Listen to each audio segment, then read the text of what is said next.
On a stormy night in Boston, Monica Green wasn't thinking about fate or opportunity. Her feet ached after a 12-hour shift at Bellamy's Diner, and her socks were soaked from the relentless rain. It was nearly midnight, the neon sign buzzing as she wiped down the counter. Just as she reached for the closed sign, she saw him, a small boy, no older than 11, in a wheelchair under the awning. Soaked, his hair plastered to his forehead, he looked abandoned, a ghost waiting for someone who wasn't coming. Monica didn't hesitate. She grabbed a towel and ran outside. "Hey, sweetheart, you okay?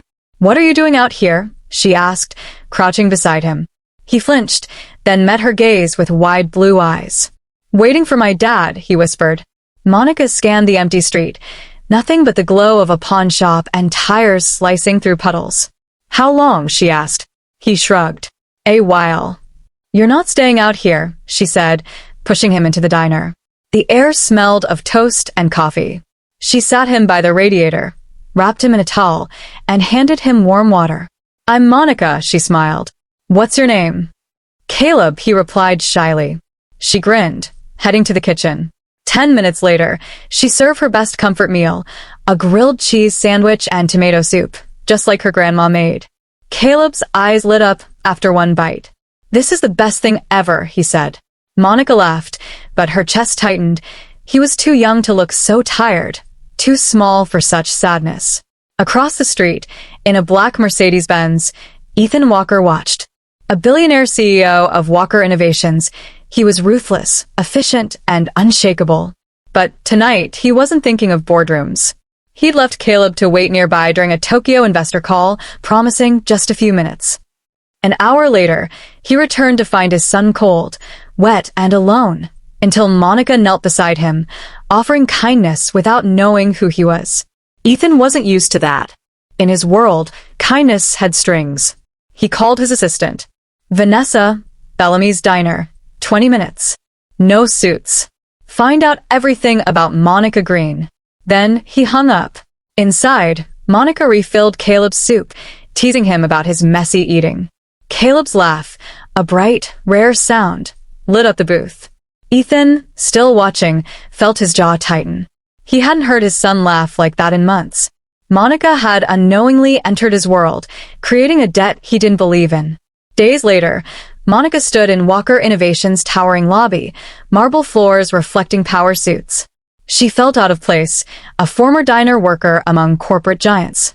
Vanessa, Ethan's sharp assistant, greeted her coolly. "Miss Green, welcome." Monica caught the flicker of disbelief in her eyes, but smirked. "Using last names today, Miss Stone?" Vanessa's posture stiffened, but Monica wasn't intimidated. In Ethan's sleek office, he skipped pleasantries. "Client situation," he said, sliding a file across. "Orion Group wants to move production overseas. Thousands of layoffs." Monica scanned the cold numbers. "You want me to what?" she asked. "Convince them not to," Ethan replied. "Do what you do best." She raised an eyebrow. "Riddles for a tech empire guy?" A ghost of a smile crossed his face. "Meetings at noon. Don't be late." In the icy conference room, Monica faced Orion's executives. Langford, their lead, smiled thinly. Ethan spoke bluntly. "Moving to Taiwan saves costs, but destroys a workforce we built for a decade." Langford shrugged. "It's just business." Monica's grip tightened on her pen. She'd heard that phrase when her rent doubled, when hours were cut. Leaning forward, she said, "You call it business. I call it lazy. Short-term gains for long-term trust is a mistake." Langford blinked, then fell silent. Monica owned the room. She thrived, trading diner shifts for corner offices, writing proposals, and attending board meetings. But whispers started. Missed memos, rescheduled meetings she wasn't told about. Then Vanessa handed her a file in the hallway, her face serious. "You need to see this." Inside were emails and invoices with Monica's digital signature tied to a fake contractor and embezzled funds. "This isn't real," Monica said, pulse racing. "Who's seen it?" "The board," Vanessa replied. "And Ethan." Monica spent the night combing documents, finding a clue. The emails routed through a masked external server, a setup. She stormed into Ethan's office, tossing the file down. "You believe this?" she demanded. He stared at the file. Someone covered their tracks well. "What now?" she asked. "We find out who," he said. "And if we don't," she pressed. "We make them regret it," he replied, a quiet rage in his voice. 2 days later, Monica faced the board in a sterile room. 11 men in suits, Ethan at the head, watched her. She didn't sit. "I know why we're here," she said, laying out documents, traced IPs, email headers, transaction logs. "This points to someone in this room." Eyes shifted. "Eric Calloway," she said. His face paled. "Your assistant's device sent the emails. Your secondary account made the transfers. Your office phone was used." Calloway stood, shouting, "Absurd. She's manipulating data." Monica didn't flinch. "The press has a copy. So does legal." Silence. Calloway stormed out unsupported. Ethan spoke. "That settles it." A board member offered apologies, but Monica's gaze was steel. "Let this be a reminder," she said. "Next time someone frames a woman like me, remember how this ends." Her heels echoed as she left. Vanessa, waiting outside, was stunned. "You didn't just defend yourself. You flipped the script." Monica smiled.